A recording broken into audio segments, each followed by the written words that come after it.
Hi welcome to ఆవకాయ బిర్యానీ. లోక కళ్యాణం కోసం యాగం చేస్తున్న కేటీఆర్ కు పాపం తగులుతుందన్న కోమటిరెడ్డి. 100 ఎలుకలను తిన్న పిల్లి తీర్థయాత్రలకు పోయినట్లుంది అంటున్న రేవంత్ రెడ్డి. పాట పాడినందుకు ఒక హీరోను వెంటాడుతున్న పోలీసులు. అవినీతి కామన్ అయిపోయిందంటున్న అక్రమార్కుడు. పొలిటికల్ తమాషాలు, యాదగిరి కొంటె ప్రశ్నలు, ఫన్నీ వీడియోలతో ఇవాల్టి ఆవకాయ బిర్యానీ రెడీగా ఉంది.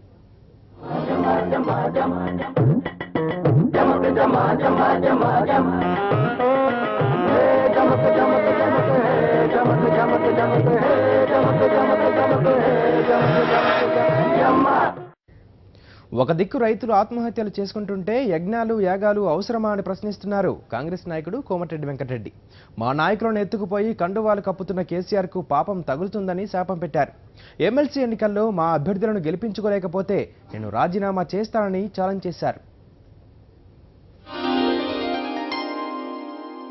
ఒక దిక్కు మమ్మల్ని ఆగం పట్టించుకుంటా ఇంకో దిక్కు యాగం చేస్తే కేసీఆర్ సారుకు పుణ్యం రాదు అని అంటున్నాడు కోమటిరెడ్డి వెంకటరెడ్డి సారు. నమస్తే సారు, ఏందో పాపం పుణ్యం అని అంటున్నారు, ఏంది కథ? నిజంగా కేసీఆర్ గారికి అయితే ఆయనకు దేవుని మీద నమ్మకం లేదు. కేసీఆర్ సార్కు దేవుని మీద నమ్మకం లేదా? మంచిగానే ఉన్నది ముచ్చట. దేవుడు అంటే నమ్మకం లేకుండానే అన్ని కోట్లు ఖర్చు పెట్టి యాగం చేస్తున్నాడా? యాగం ఎట్లయితున్నదో, ఎంతమంది వస్తున్నారో చూస్తలేవా? సరే గాని మీకు నమ్మకం ఉన్నదా దేవుని మీద? తప్పకుండా దేవుడు అనేవాడు ఉన్నాడు మా దృష్టిలో. ప్రజలు చూస్తున్నారు. కేసీఆర్ గారికి తప్పకుండా ఈ పాపం తగులుతుంది. ఒకవైపు యజ్ఞంలో కూర్చున్నాడు. కనీసం ఈ యాగం ఆయుధ చండీ యాగం అంటే శతశేషన ఈ చండీ యాగం అంత పవర్ఫుల్ యాగం చేసుకుంటా ఇన్ని తప్పులు పనులు చేస్తే ఆయన పుణ్యం దక్కదు, ఉల్టా పాపం అవుతుంది ఆయన. కేసీఆర్ సార్కు పాపం తగులుతుందా? ఇన్న అరువుల సార్ ఏమంటున్నాడో, అక్కడ అంతంత ఖర్చుతోని ఆయుధ చెండు యాగం చేస్తున్నాడు సారు, మీరేమో పాపం తగులుతుందని అంటున్నారు. శుభం పలుకురా పెళ్లి కొడుక అంటే ఏందో అన్నట్టున్నది మీ ముచ్చట. ఎవరైనా లోకం మీద మనం 50 ఏళ్ళు 60 ఏళ్ళు 70 ఏళ్ళు బతాం. ఎవరు కూడా 1000 ఏళ్ళు బతకనికి రాలేదు. ఇది 100% కేసీఆర్ సార్ డైలాగ్. ఆ సారు మస్తు సారు చెప్పింది ఈ మాట. ఎవ్వరు కూడా 60-70 ఏళ్ళే బతారు. కానీ అదేందో గాని కొంతమంది రాజకీయ నాయకులు మాత్రం మేము 1000 ఏళ్ళు బతుకుతామని అనుకుంటారు. అందుకనే చెప్తాను, డైరెక్ట్గా చెప్పేది, నువ్వు ఎన్ని యాగాలు చేయి, నువ్వు చేసే తప్పుడు పనులతోని పాపం తగులుతుంది తప్ప నీకు పుణ్యం రాదు. ఈ రాష్ట్రానికి కూడా మంచిది కాదు, అరిష్టం. నువ్వు ఇట్లా పనులు చేయడం అరిష్టం. అది అగో మళ్ళా అదే మాట అంటారు. ఏంది సారు, మీ వాళ్ళని ఎత్తుకపోయి వాళ్ళ పార్టీలో ఏర్చుకుంటున్నారనే కోపంతోనే శాపం పెడుతున్నారా అయ్యింది? కేసీఆర్ సార్ను చెప్పించుడు బంద్ చేసి మీ వాళ్ళను టీఆర్ఎస్లో ఏరకుండా ఉండేటట్లు చూడు దేవుడా అని మీరు కూడా ఒక యాగం చేయరి. రైతులు ఆత్మహత్య చేసిన పట్టించుకున్నప్పుడు నువ్వు ఇలాంటి దౌర్జన్యకర సంఘటనలు చేసుకుంటా నువ్వు ఎన్ని యాగాలు చేస్తే ఏం చేది? మంచి మనసున్న వాళ్ళే దేవుని మోకాలు. ఎప్పుడు మీరేమన్నా అనుకోరి, ఎలక్షన్లలో గెలిచినమా లేదా అనేదే గాల లెక్క. ఆ లెక్కలతోనే గాళ్ళు ముందుకు పోతున్నారు. మీ వాళ్ళని ఎత్తుకపోయి ఒకలెంక ఒకరికి కండువాలుగా అప్పుతున్నారు. కౌన్సిలర్స్ మొదలుపెట్టుకొని ఎంపీపీలు, జడ్పీటీసీలు, చైర్మన్లు, మా ఎంపీటీసీలకు 18-20 మాసాలైంది. ఒక్కరికి 20,000 ఫండ్ కూడా ఇవ్వలే ఆయన. ఇవాళ జాయిన్ అయితే నీకు ₹1 కోటి ఇస్తా అంటున్నాను. అంటే వాళ్ళు ఎందరూ అనుకుంటారు ఆయనలాగా ఎంపీటీసీ కూడా పిచ్చోడు అనుకుంటున్నాను. ఆయన పిచ్చోడైతే ఉండొచ్చు కానీ. అది సరే గాని మీ జిల్లాలో కూడా ఎమ్మెల్సీ మేమే గెలుస్తామని ఛాలెంజ్ చేసిరు గాళ్ళు. అన్ని సరిగ్గున్నాయా లేవా అని లెక్కలు కూడా వేసుకున్నారు. మరి మీరేమంటారు? అయినా సరే నేను కేసీఆర్ గారు చెప్తున్నా, 30వ తారీఖు రిజల్ట్ రాగానే ఒకవేళ మా అభ్యర్థి ఓడిపోతే ఒక్క స్పీకర్ దగ్గర పోయి రాజీనామా ఆమోదించుకుంటాను. మీరు ఓడిపోతే రాజీనామా చేస్తారా? అబ్బరు నాయన, అంత నమ్మకం ఉన్నదా మీ వాళ్ళ మీద? మరి ఛాలెంజ్ అయితే గట్టిగానే చేసిరు కానీ జరక ఎలక్షన్లు అయ్యేదాకా మీ వాళ్ళ మీద జరంత కన్నేసి ఉంచుర్రి. ఎప్పుడు ఎవ్వరు తుర్రుమంటారో తెలియదు. ఇవాళ రేపు ఎవ్వరిని నమ్మేటట్లేదు.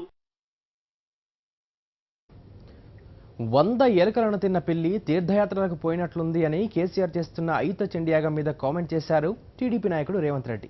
వంకర బుద్ధితోని ఎన్ని యాగాలు చేసినా, ఎంత తపస్సు చేసినా లాభం లేదని విమర్శించారు. ఇతర పార్టీల నాయకులను ఎత్తుకుపోతున్న ఆ 9 మంత్రుల వెనుక షాడో పార్టీలను పెట్టాలని డిమాండ్ చేశారు. నమస్తే సారు, ఈ నడుమ చాలా దినాలైంది మీరు మైక్ ముంగట్టుకొచ్చి. సరే గాని టీడీపీ కాంగ్రెస్ పార్టీలకు వెళ్ళి లీడర్లు అందరూ టీఆర్ఎస్ లకు ఉరికి వేసి చేరుతున్నారు. ప్రతిపక్షాల పని అయిపోయింది అంటున్నారు టీఆర్ఎస్ నాయకులు. ఇవాళ చంద్రశేఖరరావు గారే ప్రత్యక్షంగా అభ్యర్థులతో మాట్లాడి ఉపసంహరింపజేసిందని వాళ్ళే చెప్తున్నారు. దాన్ని మాట్లాడడం అంటారో, బెదిరించడం అంటారో, కొనుగోలు అంటారో, ఇది విచారణ వేలాల్సిన సందర్భం.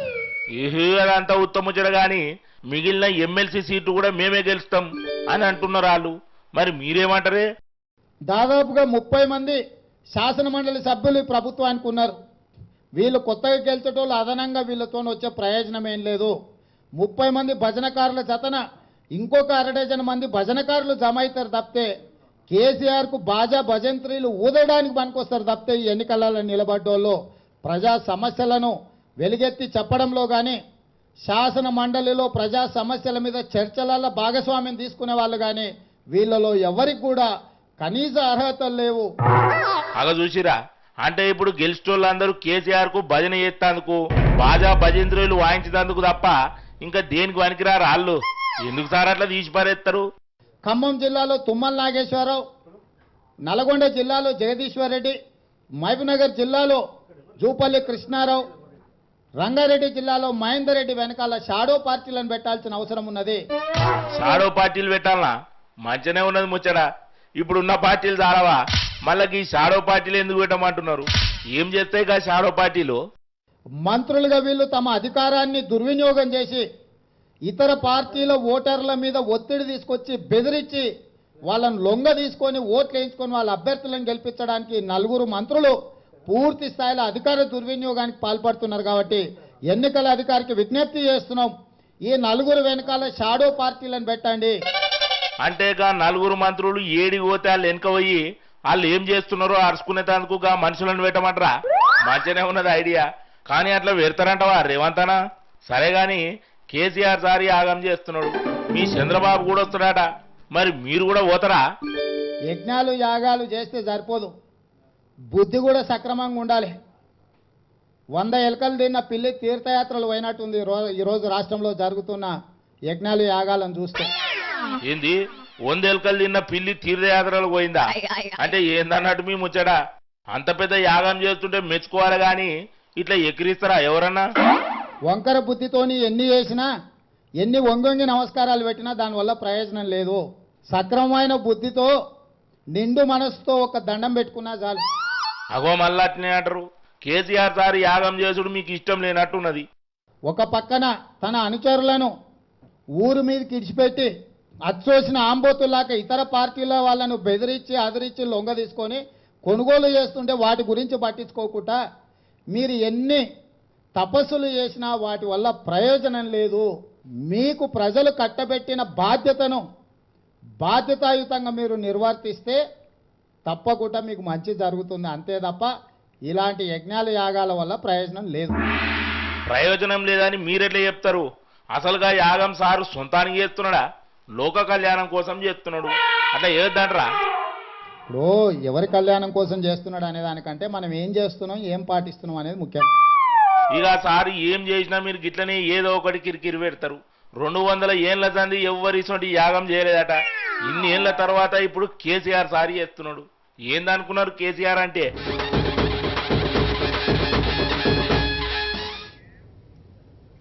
అందరూ దొంగలే అంటున్నది నేను కాదు, ఏడుకొండల వారి దగ్గర ఉన్న ఒక ఉద్యోగి. ఆ ఉద్యోగి నుంచి షార్ట్ బ్రేక్ తర్వాత తెలుసుకుందాం. Stay with us.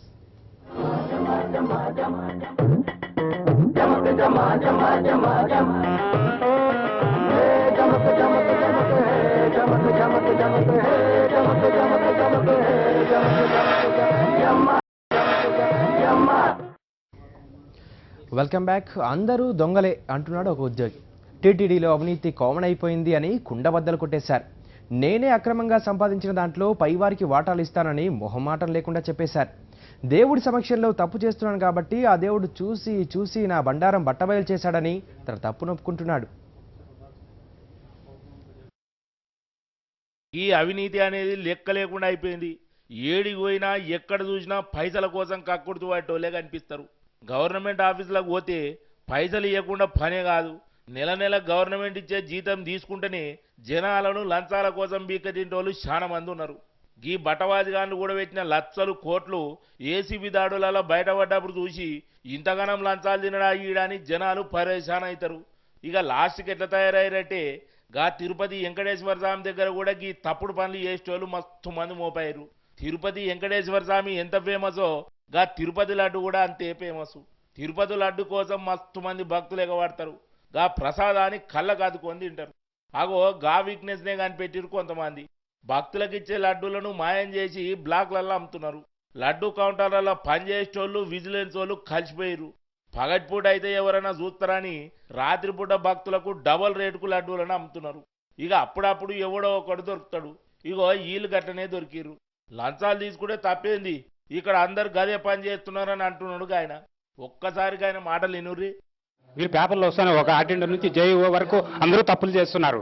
ఎవరు సార్ తప్పు చేయని వ్యక్తి లేడు. ఇప్పుడున్న సమాజంలో 100కి 90 మంది తప్పు చేసేవాళ్ళే. దేవస్థానం కొండపైన పనిచేసే వాళ్ళు కొందరిని నేను తప్పు చేయలేదని దేవుని ఎదుట ప్రమాణం చేసి చెప్పమానండి.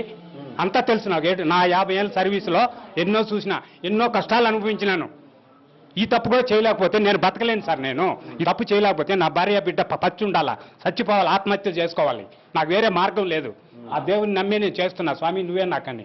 ఈరోజు నేను పాపం చేశాను, పుణ్యం చేశాను. ఈ రోజుతో నా చాప్టర్ క్లోజ్. పట్టించాడు ఆయన. విన్నరా? ఉన్నది ఉన్నట్టు చెప్పిండు.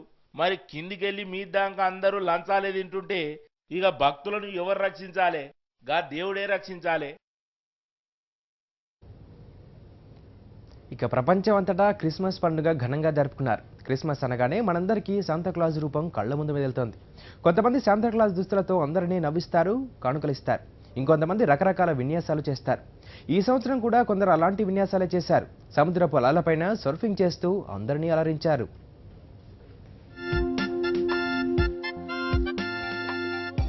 Ho, ho, ho, ho!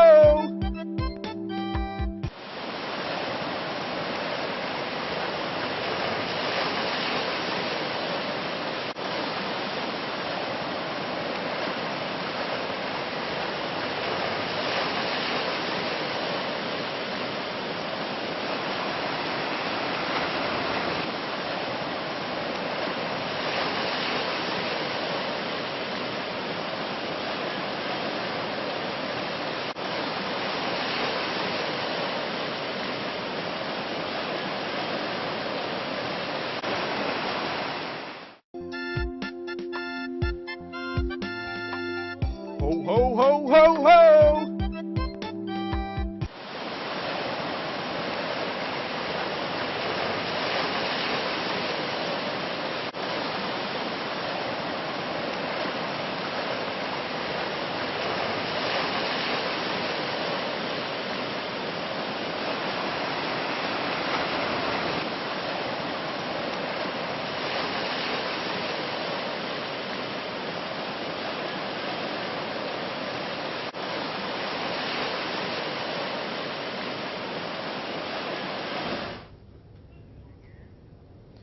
ఇక ఆ చిన్నారులను చూస్తే వీళ్ళు పిల్లలు కాదు పిడుగులు అని ఎవరైనా ఒప్పుకోక తప్పదు.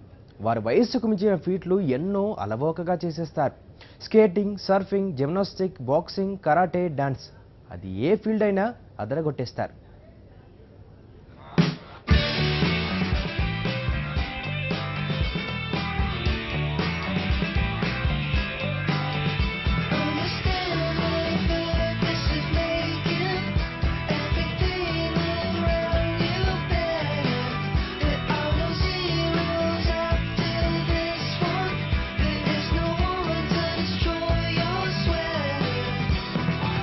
I try to hold it to you if I can.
చూసారు కదా, ఇది ఇవాల్టి ఆవకాయ బిర్యానీ. మరిన్ని ఇంట్రెస్టింగ్ స్టోరీస్తో మరో ఎపిసోడ్లో కలుద్దాం. అంటిల్ దెన్ కీప్ వాచింగ్ సాక్షి.